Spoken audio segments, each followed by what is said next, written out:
Alors, revenons sur l'apparition soudaine de ces énormes crevasses au nord de Charlesbourg. Sébastien Dubois, des experts ont commencé à analyser le sol pour comprendre ce qui se passe là-bas exactement. Voilà, effectivement. Ils sont arrivés ce matin. C'est la firme GPR International. Ils sont venus de Longueuil. D'ailleurs, vous les voyez sur le terrain. Derrière moi, on a établi un campement temporaire tout près, donc tout juste à côté de la plus importante crevasse qui s'est formée sur ce terrain, celle de 5 mètres de profondeur.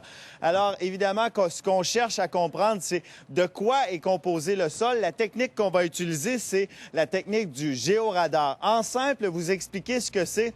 C'est un peu comme si on faisait une échographie du terrain pour voir de quoi est-ce qu'il est composé. Est-ce qu'il y a des zones à risque également qui feraient en sorte qu'il pourrait y avoir d'autres affaissements? Alors, c'est le travail qu'on va faire ici au cours des prochains jours. On va rendre compte de ces analyses de sol dans 2 semaines. Il y aura un rapport qui sera fait et par la suite, on ira également de recommandations. Il y a d'autres techniques, évidemment, qu'on analyse les bâtiments, les maisons également. Est-ce qu'elles ont été endommagées, affectées? Y a-t-il eu glissement sur ces terrains? Pour l'instant, il n'y a rien qui indique que les résidences privées auraient pu être affectées. Alors, peut-être qu'on ira de recommandations dans 2 semaines. On va faire un balayage radio également. Ce qu'on va faire, c'est qu'on va s'installer tout juste en haut de la montagne, l'endroit où on se trouve actuellement. On va balayer le terrain. Ça, on va le faire à chaque jour. On va enregistrer les données. On verra s'il y a des mouvements de sol.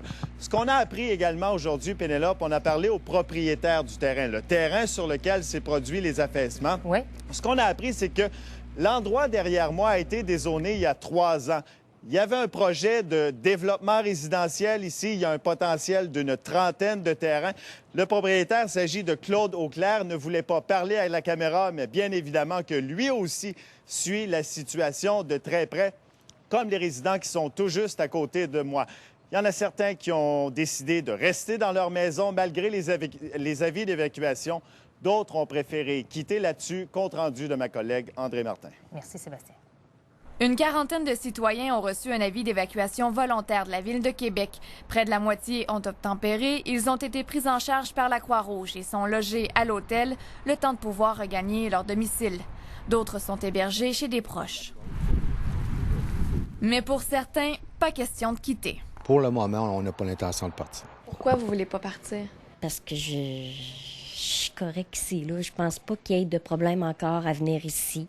Si vraiment qu'ils me disent oui, qu'il va y avoir des trous tout le tour de ma maison, puis tata, ben là, je vais partir. La résidence de Michel Pajot est située à quelques mètres des crevasses. Je vois tout ce qui se passe. Si jamais ça branle ou que ça descend trop ou trop proche, bien là, c'est certain que je vais évacuer comme les autres. Mais pour là, non, ça me rend pas plus nerveux qu'il faut. Monsieur Pajot est attentif au bilan dressé par les autorités, comme son voisin qui, devant l'inquiétude familiale, s'apprête finalement à quitter. Moi, de moi-même, j'aurais resté. Mais là, je me fais pousser dans le dos par mes filles.